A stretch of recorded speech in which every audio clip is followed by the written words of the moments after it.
Welcome to the Jay's Tales channel. ပိုးရှိတုံးကပေါ့တစ်ပင်ကြီးတွေအုပ်ဆိုင်လွန်းလို့နေကင်းတောင်နေအောင်ကြီးခက်ဖြော့ဖြော့ပဲရနိုင်တဲ့တောအုပ်ကြီးတစ်ခုရဲ့အစွန်မှာအဖိုးမြတ်ဆိုတဲ့ရိုးသားအေးဆေးတဲ့အဖိုးကိုတူနေထိုင်ပါတယ်အဖိုးမြတ်ဟာနေ့စဉ်တောဆက်မှာထင်းခွေဟင်းသီးဟင်းရွက်ရှာပွေရင်အေးအေးချမ်းချမ်းအသက်မွေးသူပေါ့ဒီနေ့မှာတော့အဖိုးမြတ်ဟာထင်းခွေရင်းနဲ့တောနက်ထဲကိုပို့ပြီးနှက်ဝင်သွားမိတယ်တစ်ချောက်ကောင်းကောင်းတွေတွေ့လေရှေ့ကိုတိုးလေနဲ့အချိန်ကုန်လို့ကုံမန်းမသိဖြစ်နေတော့မှပဲရုတ်တရက်လေးအေးကြီးတစ်ချက်ဝေးတိုက်သွားပြီးဝင်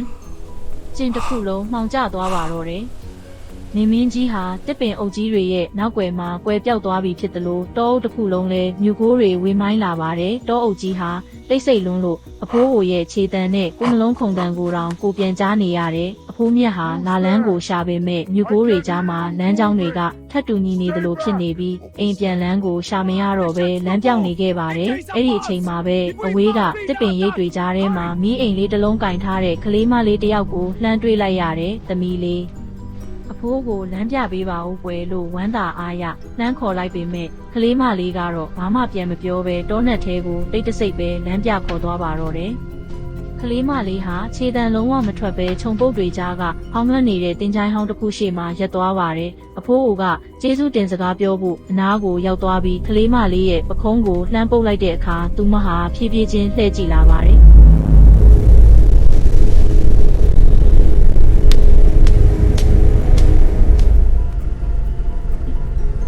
ဖျားကလေးမလေးရဲ့မျက်နှာမှာမျက်လုံးတွေရှိမနေဘူးမျက်လုံးအိမ်နေရာမှာမျက်လုံးမရှိဘဲတွင်နှက်ကြီးနှစ်ခုပဲရှိနေပြီးသူမကင်ထားတဲ့လက်ထဲကမီးအိမ်ထဲမှာလဲထူးဆန်းတဲ့အပြာရောင်အခိုးငွေတွေပဲထွက်နေပါတော့တယ်